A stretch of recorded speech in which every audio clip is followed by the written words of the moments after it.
ऐसे लोगों को विधायक नहीं बनाना चाहिए तो देश के गद्दारों के बाबरी मस्जिद शिलान्यास के लिए कहे।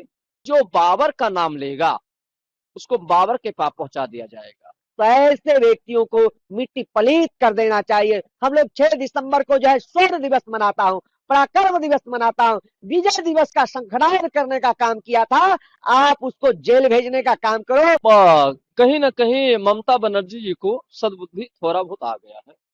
और मैंने हनुमान जी से दर्शन गया था करने और प्रार्थना भी किया था कि ममता बनर्जी जी को सद्बुद्धि आ जाना चाहिए, क्योंकि ऐसे लोगों को विधायक नहीं बनाना चाहिए तो देश के गद्दारों के बाबरी मस्जिद शिलान्यास के लिए कहे। हुमायूं कबीर जो हैं अब तो टीएमसी के पार्टी में भी नहीं है और ममता बनर्जी जी ने अपने पार्टी से बाहर कर दिए हैं। तभी वो जिद कर रहे हैं कि हम आज ही, जो 6 दिसंबर आज है, इसी 6 दिसंबर को वो बाबरी मस्जिद का इच्छा वो जागृत कर रहे हैं। उनसे कहना चाहता हूं कि जो बाबर का नाम लेगा उसको बाबर के पाप पहुंचा दिया जाएगा। इस भारत में भारत की पहचान राम से है और सनातन से है, राष्ट्र से राम है।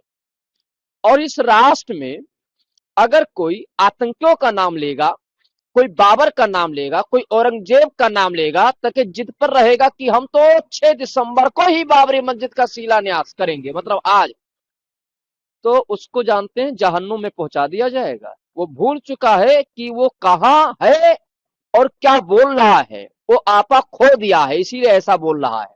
दूसरी बात, हुमायूं कबीर से निवेदन करना चाहता हूं कि अगर मस्जिद बनाना है तो हम सभी साधु संत जितना खर्च लगेगा देंगे। मस्जिद बनाइए, खूब बनाइए, कोई वो नहीं है। स्वतंत्र भारत है, इस भारत में हिंदू मुस्लिम सिख ईसाई सभी का अधिकार है।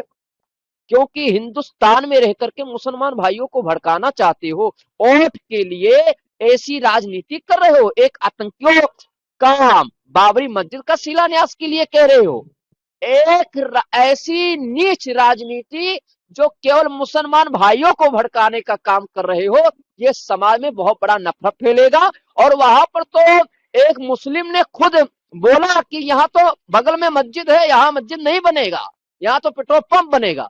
तब भी ऐसे लोग अगर आज के दिन बाबरी मस्जिद का अगर शिलान्यास अगर सोचना मिल गया ना, तो शिलान्यास तो होने नहीं देंगे और उसको जहन्नुम में पहुंचा देंगे। हिंदुस्तान में अगर रहना है तो मुसलमान भाइयों को भड़काना बंद करो, मुसलमान भाइयों को सही शिक्षा दो। आज के समय जो मुसलमान भाई के बच्चे कट्टरपंथी हो रहे हैं, जिहादी हो रहे हैं, इनके लोगों के कारण ही हो रहे हैं।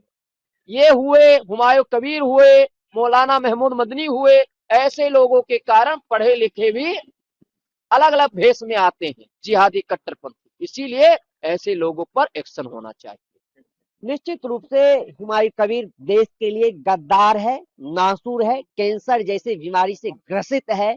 और मैं टीएमसी के सरकार को साधुवाद दूंगा, लेकिन अभी भी इनको जेल के सलाखे में बंद नहीं किया गया। ऐसे गद्दारों को तो जेल के सलाखे में होना चाहिए, उसकी सारी संपत्ति को जब्त करके उसके ऊपर बुलडोजर चलाना चाहिए। कोई जो है विदेशी बर्बर लुटेरे आक्रांता जो है बलात्कारी का नाम लेने का अगर दुस्साहस करता है, तो ऐसे व्यक्तियों को मिट्टी पलीत कर देना चाहिए। मैं उसको चेतावनी देना चाहता हूं, जिस तरह से 6 दिसंबर को कलंकित ढांचा को मिट्टी पलीत करने का काम किया था सुनाते, उसी तरह तुमको उसी मिट्टी में जो है दफनाने का काम किया जाएगा। ऐसे आक्रांताओं को भारत में रहने का कोई अधिकार नहीं है, और इसको भारत के मिट्टी में भी दफन नहीं करूंगा, इसको तो पाकिस्तान के मिट्टी में दफन करने का काम करूंगा। ऐसे आक्रांताओं को भारत में आवश्यकता नहीं है।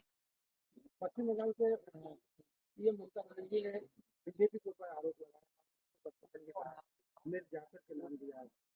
देखिए, ये टीएमसी जो है ममता बनर्जी का बयान अत्यंत निंदनीय है, दुखद है। मैं कहूंगा कि आपके सत्ता सरकार है, आप सत्ताधीश हो, क्या ऐसे लुटेरे को आप जेल नहीं भेज सकते? क्या उसके ऊपर आपका हंडर नहीं चल सकता है? जब हिंदू प्रताड़ित होता है, हिंदू पीटे जाते हैं, उस समय आपका क्या दिशा निर्देश रहता है? इस समय ऐसे बर्बर आक्रांताओं का जो है नाम लेना कितना निंदनीय है, कितना दुखद है। हम लोग 6 दिसंबर को जो है स्वर्ण दिवस मनाता हूँ, पराक्रम दिवस मनाता हूं, विजय दिवस का शंखनाद करने का काम किया था, आप उसको जेल भेजने का काम करो। निराधार किसी के ऊपर जो है इस प्रकार का टिप्पणी करना बंद करो। अपना जो है अपने गिरवान में झांक करके देखो, ऐसे दुराचारी को मिट्टी पलीत करने का काम करो।